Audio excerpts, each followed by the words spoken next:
Então vamos lá, boa noite a todos. Nós vamos continuar então a carta aos Hebreus. Eu ia falar de Paulo. Na minha cabeça está que Paulo escreveu isso aqui e não sai de jeito nenhum. Eu recebi uma foto de um pastor dizendo sobre, vamos ver se eu acho aqui. Aí ele, aqui ó, está confirmando. Deixa eu ver se tá aqui.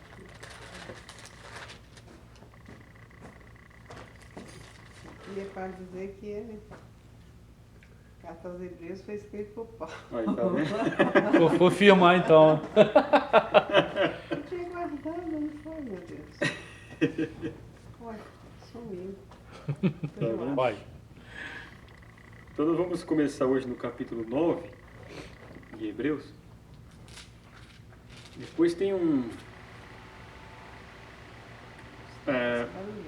semana que vem a gente traz um vídeo para explicar melhor. Eu vou trazer um outro vídeo semana que vem para explicar melhor a questão do tabernáculo, né? Como é que Deus construiu o tabernáculo, bem explicadinho. E tem tudo sobre o tabernáculo,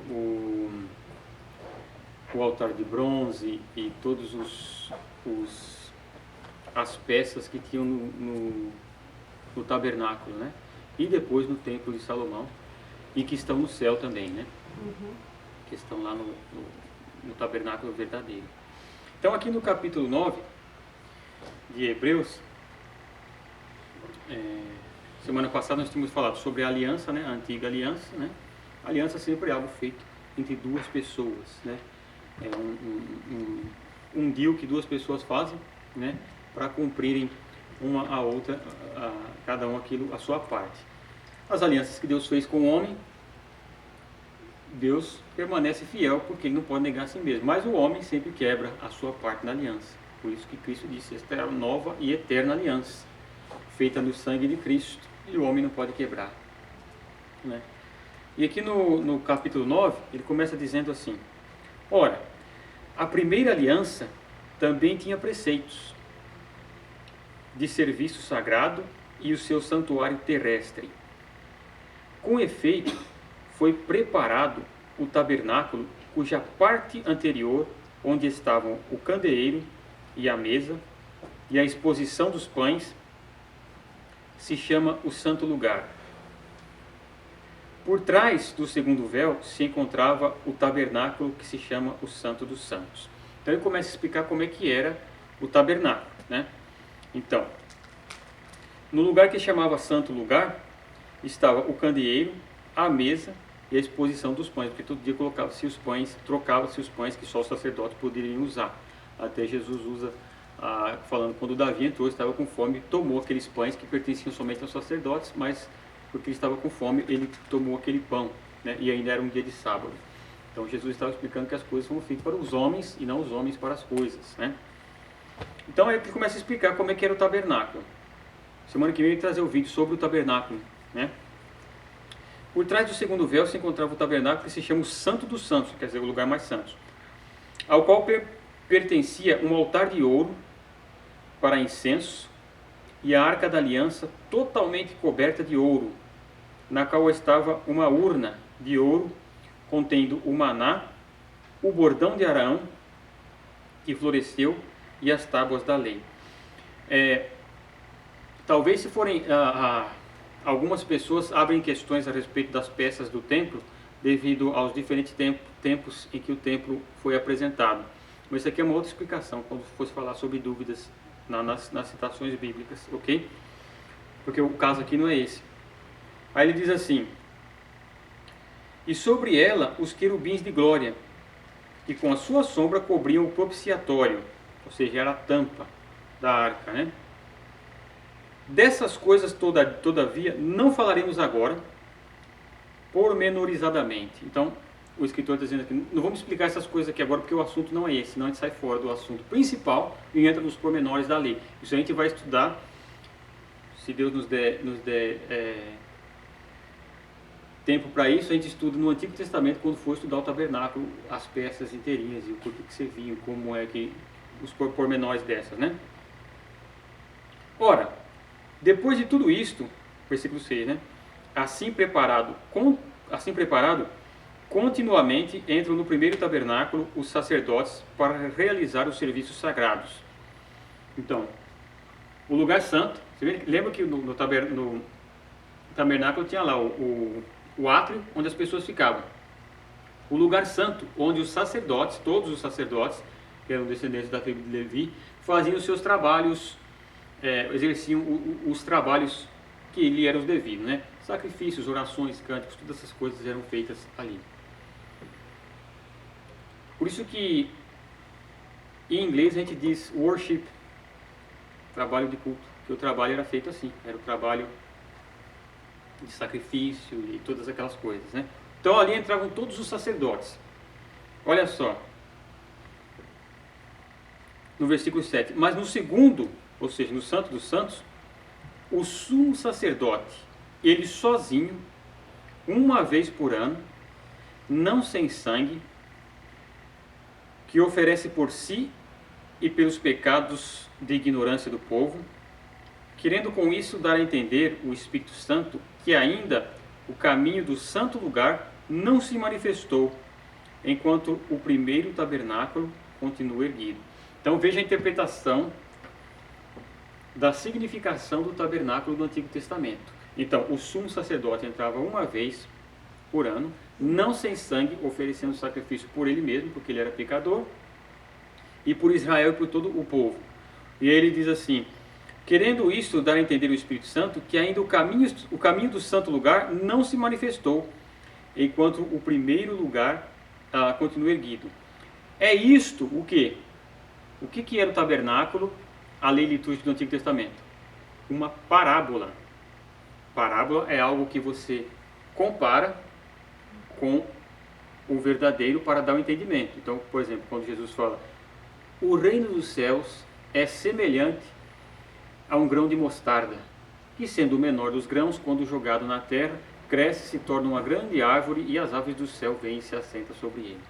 Então, uma comparação. Não que o reino do céu seja o grão de mostarda, mas ele é semelhante. Não é tipologia.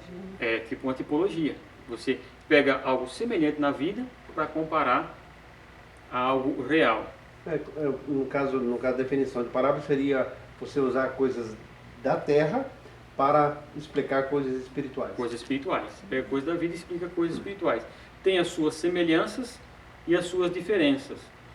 Se você pegar cada sentido da parábola e for querer dar interpretação a cada sentido, você torna ela uma analogia,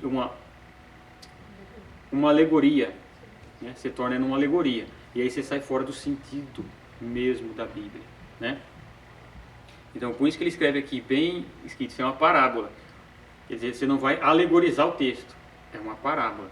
Alegorizar é quando a pessoa pega cada sentido de um texto e dá um sentido diferente que não tem nada a ver com o texto. Então, como eu já expliquei, as 5 pedrinhas de Davi, né? Sabe o que significa cada pedrinha? Não significa nada, significa pedrinha. Não tem significado. Né? Eram 5 pedras. Podia ser 4, podia ser 3, mas eram 5. Né? Sabe o que significa 142 grandes peixes? Não significa nada, significa 142 grandes peixes.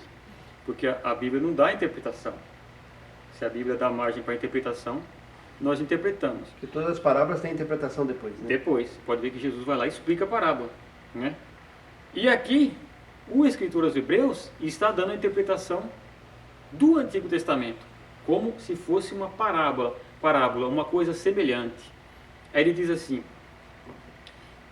é isto uma parábola para a época presente, a qual nós vivemos. E segundo esta, se oferecem tanto dons como sacrifícios, embora estes, no tocante à consciência, sejam ineficazes para aperfeiçoar aquele que presta culto, os quais não passam de ordenanças da carne, baseadas somente em comidas e bebidas e diversas abluções impostas até o tempo oportuno de reforma. Então ele diz, eram parábolas, né? Mas Que essa Bíblia aqui não fala parábola, fala alegoria. A minha fala alegoria, alegoria né? também. Parábola. Parábola. Porque se for no termo alegoria, tem que ter cada coisa um significado, aqui dá um significado mais geral. Né? Eu falo ilustração. Ilustração também. É. Então o que acontece? essas coisas, no tocante à nossa consciência, são ineficazes. Depois ele vai escrever aqui na frente por que não é eficaz. Por que o sacrifício do Antigo Testamento não levou o homem à santidade? Pelo contrário, né? Muito mais pecaram. E ele diz assim: são apenas ordenanças da carne que se referem a comidas e bebidas e diversas abluções impostas até o tempo oportuno da reforma. Você veja que quando, numa das cartas de Paulo, ele escreve o seguinte: quando estavam os judeus ali, tentando impor para os gentios questões, você não pode comer isso, não pode tocar aquilo, não pode beber aquilo, o apóstolo Paulo diz o seguinte: irmãos, o reino de Deus não é comida e nem bebida, mas paz, alegria, no Espírito Santo, né? Então, o reino de Deus não tem a ver com aquilo que você come, com aquilo que você bebe, ou deixa de comer, ou deixa de beber. É isso que Paulo está explicando. Por quê? Porque justamente os judeus estavam ligados à lei. São 1500 anos de lei, não é fácil você se soltar disso, né? Até hoje, judeus que vivem aqui na América, na casa deles não entra bacon, nem presunto, né? É impuro para eles, né? Porque ainda estão na mentalidade. Você não tira um costume milenar em pouco tempo, né?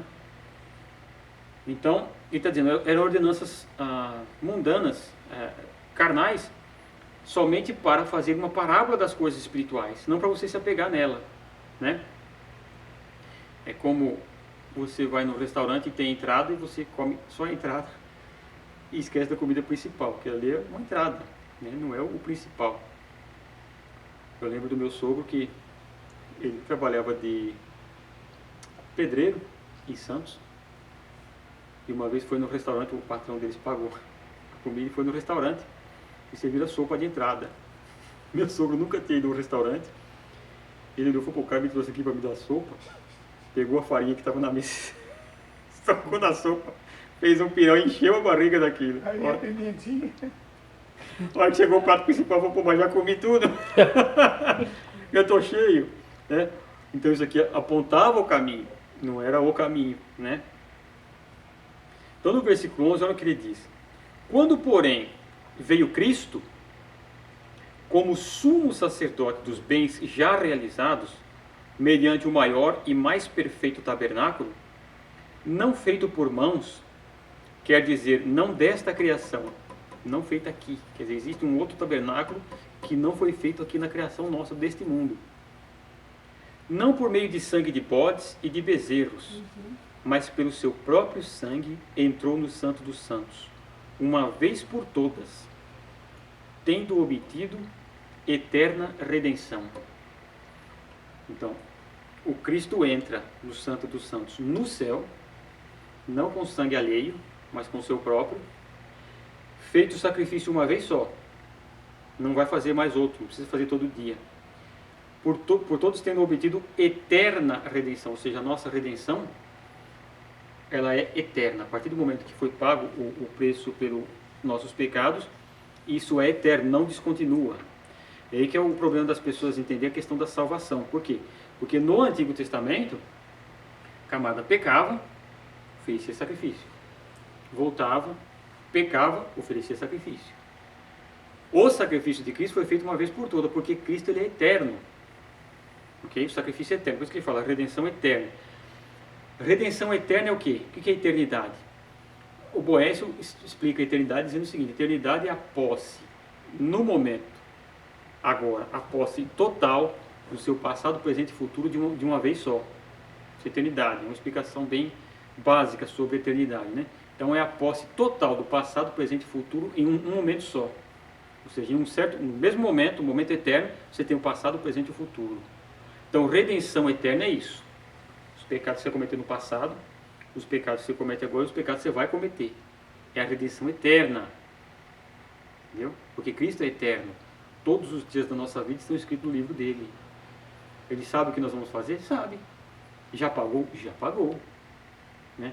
E como diz o Calvino, diz o seguinte, João Calvino é interessante, ele fala assim: ainda que não existisse inferno, ainda que você tivesse certeza que você fosse para o céu, você deveria tremer só de pensar e fazer algo que desagrada a Deus. Porque aqui a redenção em Cristo já não é mais por medo do inferno, é por amor pela graça de Deus que nos dá, por amor e comunhão que nós temos com Deus. Essa é a redenção. Esse é o perdão e a graça. A graça é isso. A graça de Deus em nós é isso. É que nós amamos tanto a Deus que nós queremos fazer o máximo para agradá-lo em todo o tempo. Ok? É o caso de pessoas que realmente estão buscando a Deus não é pelo amor, mas é pelo medo de ir para o inferno. Muitas pessoas, né? Então é por isso que se o Senhor for peneirar, Ele está dando ainda a chance da gente reconhecer. Né? Exato. Muita gente fala, bom... Se não existisse inferno, será que os que estão hoje servindo ao Senhor ainda seria essa quantidade? Vamos dizer, não tem inferno, você pode fazer o que você quiser, vai para o céu. Quando estariam servindo a Deus com todo o coração e se entristecendo quando pecam? Né? É aí que está. O Calvino dizia isso, porque é comum ao ser humano isso, né? O cara faz ou por medo ou para ganhar algo. A maioria das pessoas, né? Desde criança, porque o pecado está em nós, né? Então, o pai fala para o filho, se você passar de ano, você ganha a bicicleta. Ele não vai passar de ano porque ele quer adquirir conhecimento. Está pensando na bicicleta. As notas boas é por causa da bicicleta. Isso é uma coisa que vem né, você vou te dar um presente. Exato. Né? Então, é sempre assim. Se não fizer isso, não tem presente. Não tem presente. Ou, se você fizer isso, você vai apanhar. É o medo de apanhar que não faz, não é? Aquele Charles da Rocinha, tem uma música no CD dele, ele diz assim, se for por medo do abismo eu te adorar, não me deixe entrar. É muito... Eu ouvi assim, eu falei, não está entendendo direito. Aí ouvi algumas outras vezes, aí você vai entendendo o que ele está.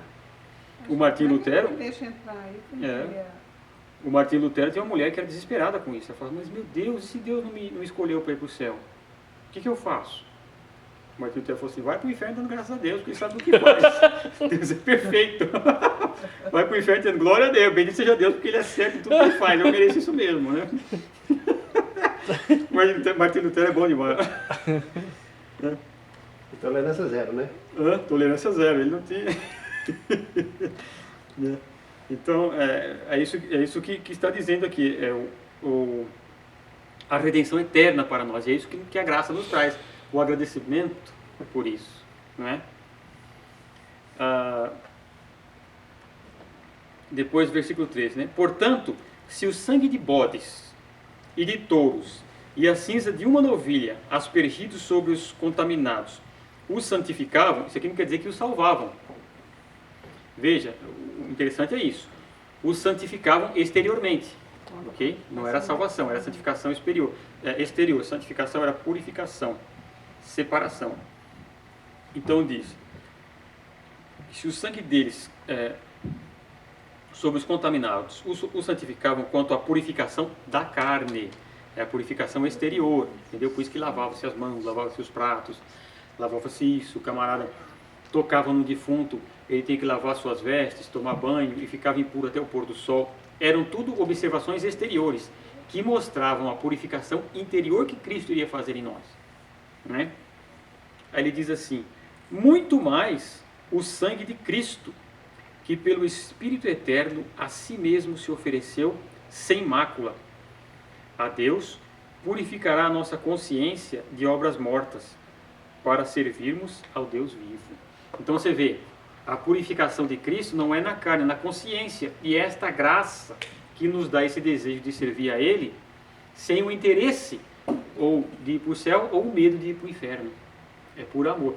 É o sangue de Cristo que aspergido sobre nós, é a graça de Deus que vem ao nosso coração que nos dá isso. Isso é graça, parte da doutrina da graça, né?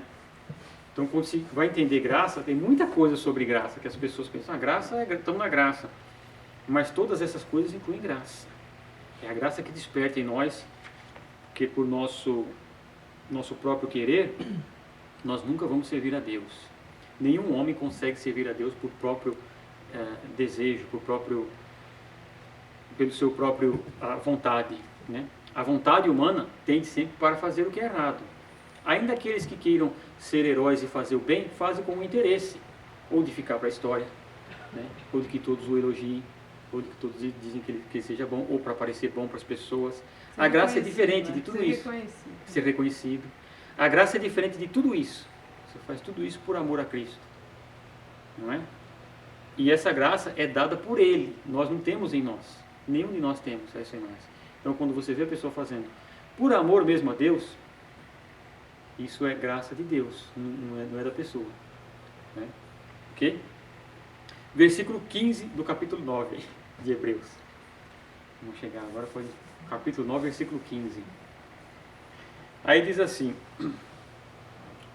por isso mesmo, ele é o mediador da nova aliança, a fim de que, intervindo a morte, para a remissão das transgressões, que havia sobre a primeira aliança, recebam a promessa da eterna herança, aqueles que têm sido chamados. Veja, a herança para aqueles que foram chamados a Deus, os eleitos, ok? Então, o mediador dessa aliança, aquele que leva o homem a Deus, é Cristo. Por isso que ele diz: eu sou o caminho, eu sou a verdade e a vida, ninguém vem ao Pai se não for por mim. Porque onde há testamento, é necessário que intervenha a morte do testador. Pois um testemunho só é confirmado no caso de mortos, visto de que de maneira nenhuma tem força de lei enquanto vive o testador.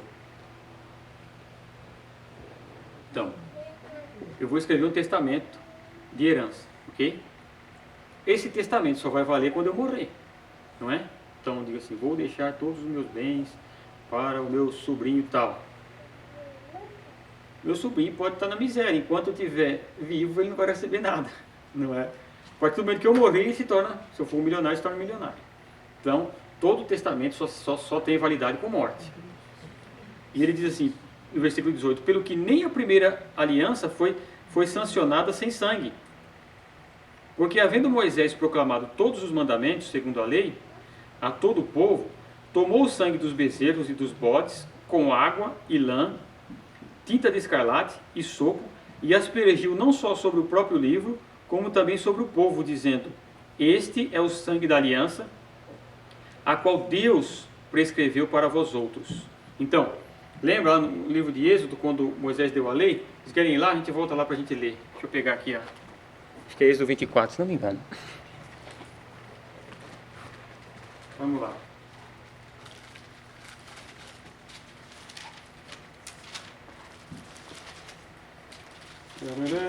Vamos ver se a gente acha que é aqui. Êxodo capítulo 24. Os mandamentos ou não? Não, confirmação da aliança. Ah, tá. Mandamento é.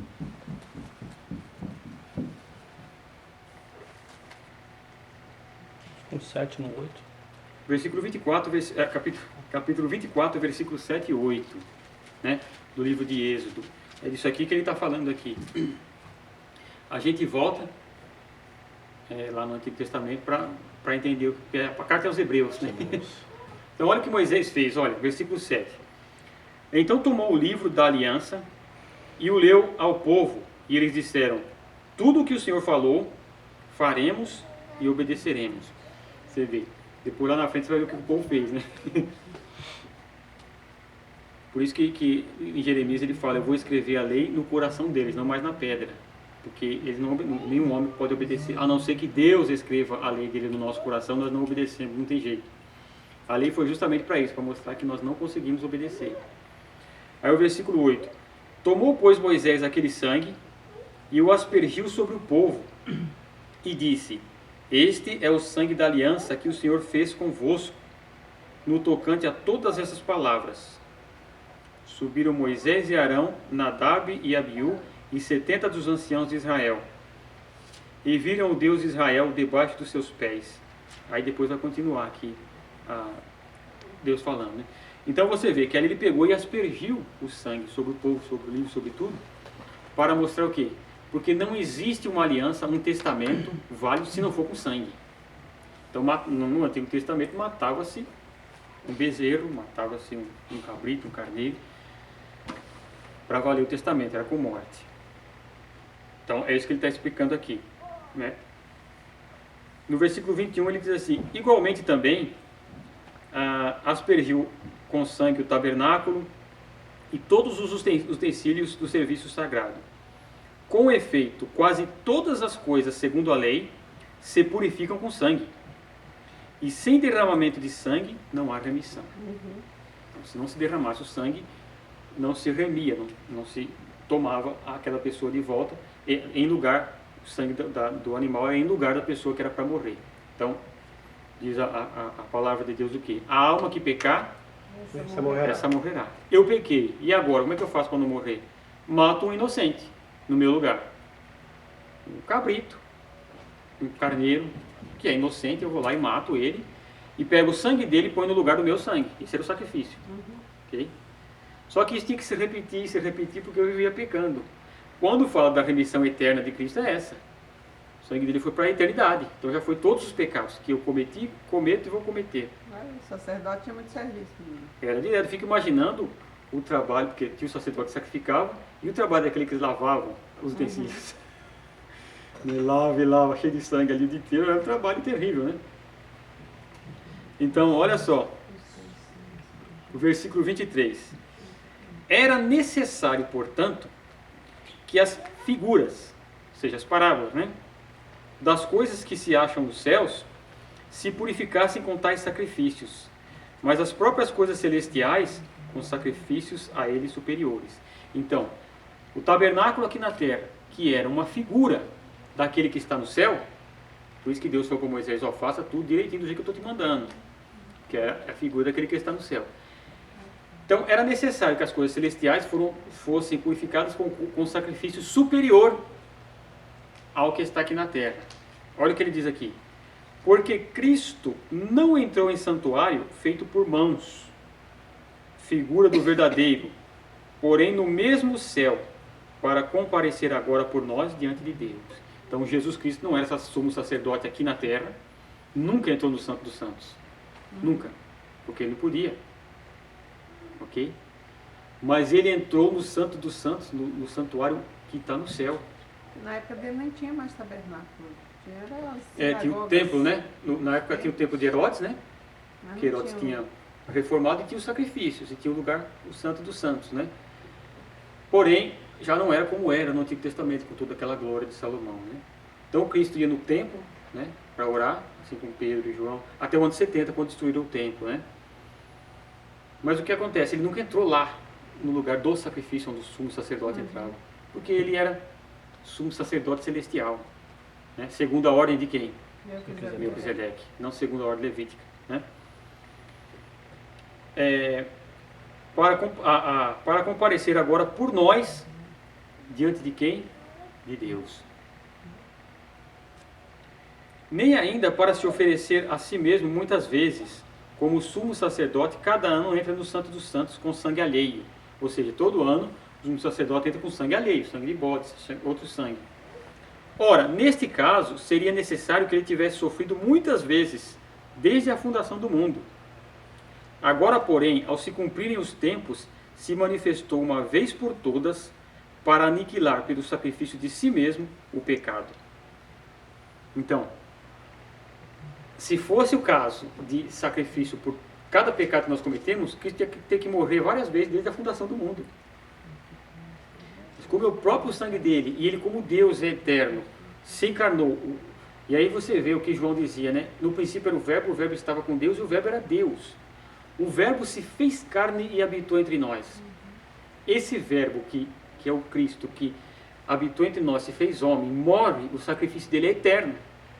Não é mais todo dia, todo ano, né, que entra lá.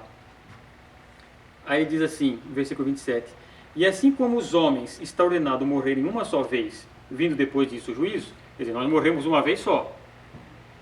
Esse é um dos grandes, com as outras seitas ou crenças, né? Que... Exato, que acha que o cara reencarna, que o cara vai... Não, o homem morre uma vez só e já vem o juízo.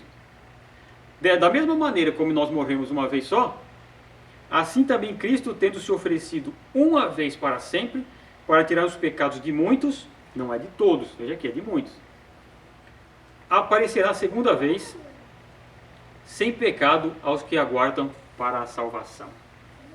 Então Cristo entra, oferece o pecado uma vez só, para sempre por nós, volta para nós que aguardamos a salvação, sem pecado, né? Então o sacrifício foi para isso. Porque o pecado de Adão foi algo muito grave. Porque o que Deus disse?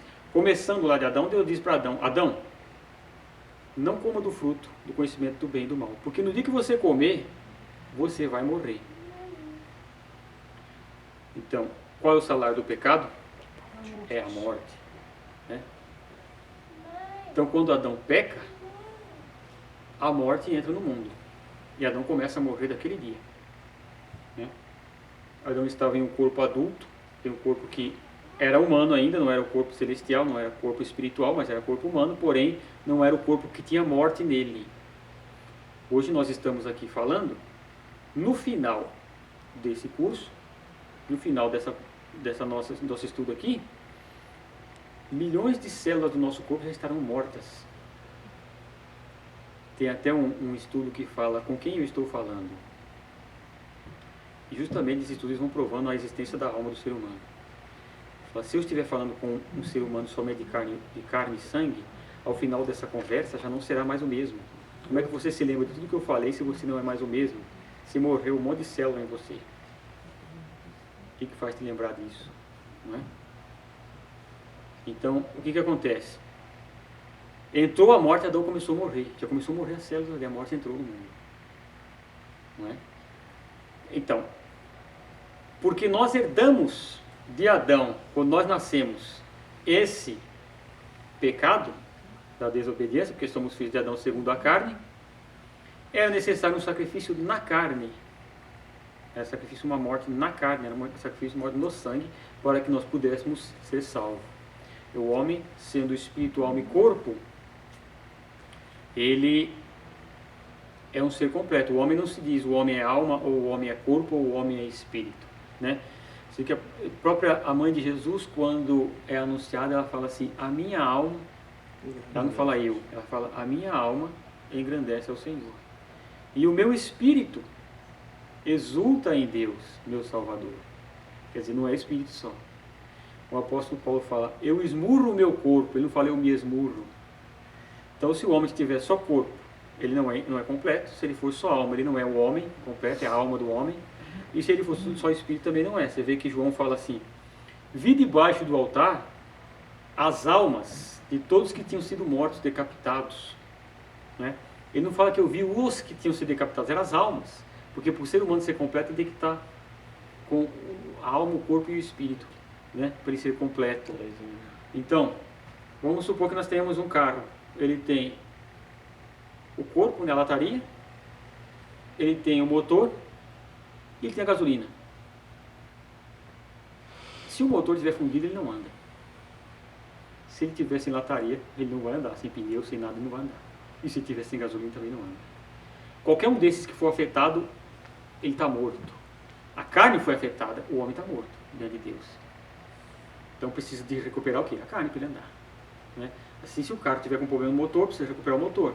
Se tiver sem lataria nenhuma, tiver só o motor lá, ele não vai andar. E se tiver tudo bonitinho, não tiver gasolina, ele não vai andar. Então precisa recuperar. Então, como foi a carne que afetou todo o ser humano e morreu, precisava Cristo morrer aonde? Na carne. O sacrifício do Antigo Testamento era onde? Na carne. Né? Porque recuperando a carne, o sacrifício de Cristo recupera o homem que pecou, porque esse afetou a alma do homem. Afetou o espírito não, que o espírito é que se liga a Deus, mas afetou a alma do homem. Né? Então, o homem ficou morto diante de Deus. Por isso que precisava do sacrifício de Cristo. Ok? Tá dando para entender?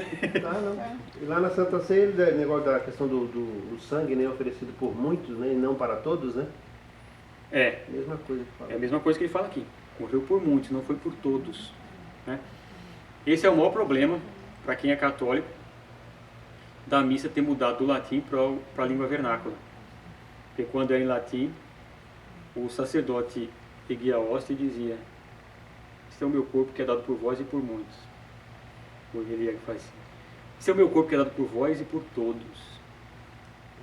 Então o pessoal da antiga não aceita, não é por causa da língua vernácula, não é por causa que era em latim, é por causa da mudança que se fez naquilo que está escrito nas Escrituras Sagradas. Então hoje, assim, hoje se diz por todos. Por todos. Ah. E E no latim, que seria verdade, até isso foi mudado no caso. Isso é um grande problema, né? Que aí vai entrar a doutrina universalista, que todos são salvos, né? E não são. Se todos fossem salvos, Deus não tinha criado o inferno, né? Não quero inferno, não vai ninguém para lá. Não é? Ok? Então, capítulo 10.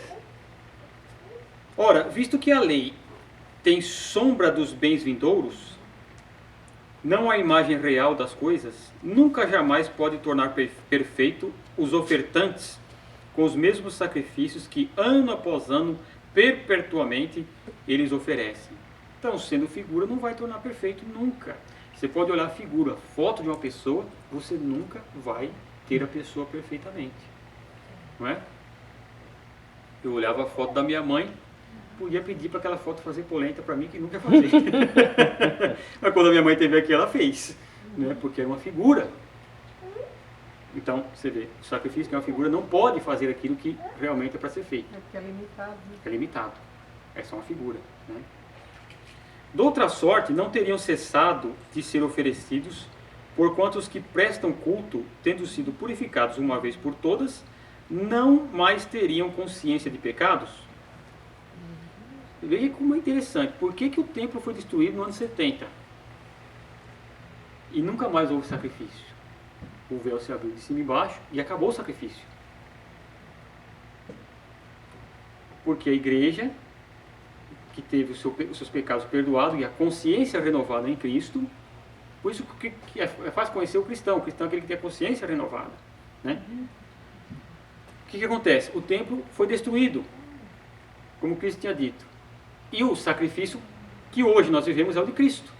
Ele está diante de Deus eternamente, que ofereceu o sacrifício por nós. Por que na tribulação a igreja não pode estar aqui? Vai voltar o sacrifício. Então não serve para nós. É uma outra, sai a época da graça, entra a época da tribulação. Okay? Então fica bem claro aqui nos escritos. O sacrifício não serve para a igreja. Volta o sacrifício, a igreja não pode estar aqui. Porque o sacrifício nosso é o de Cristo. Ok? Entretanto, versículo 3. Nesses sacrifícios faz-se recordação de pecados todos os anos, porque é impossível que o sangue de touros e de bodes remova pecados. Você vê, ele santifica o homem exterior na carne, mas ele não remove o pecado do homem, o sangue de bodes e de touros. Por isso, ao entrar no mundo, diz, sacrifício e oferta não quisestes, antes um corpo me formaste. Então, quando Cristo vem ao mundo, não pede esse sacrifício. Deus forma um corpo para ele, porque é esse corpo que era a nossa salvação, o corpo de Cristo. Okay? Que hoje somos nós, a igreja, o corpo dele aqui na terra. Não te deleitastes em holocaustos e ofertas pelo pecado. Então eu disse, aqui estou, no rolo do livro está escrito a meu respeito, para fazer, ó Deus, a tua vontade. Está nos Salmos, né? Depois de dizer, como acima, sacrifícios e oferta não quiseste, nem holocaustos e oblações pelo pecado, nem com isto te deleitastes, coisas que se oferecem segundo a lei, quer dizer, Deus não se deleitou com isso, então acrescentou, eis aqui estou para fazer, ó Deus, a tua vontade. Remove o primeiro para estabelecer o segundo. Entendeu? É o que diz São Tomás de Aquino.